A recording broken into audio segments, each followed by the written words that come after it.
क्या वो लौटेगा? कभी कभी ये इंतजार अधूरा रह जाता है, लोग लौट कर नहीं आते, पर वो एहसास, वो याद, वो उम्मीद जिंदगी भर हमारे साथ रहती है।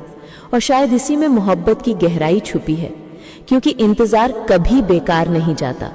वो इंसान आए या ना आए, पर तुम्हारा दिल सच्चा होना दुनिया की सबसे बड़ी जीत है।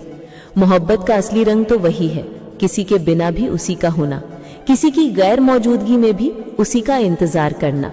तो हाँ, किसी अपने का इंतजार करना ही सबसे गहरा प्यार है, क्योंकि मोहब्बत वहीं पूरी होती है जहां इंतजार अधूरा रहकर भी खूबसूरत लगता है।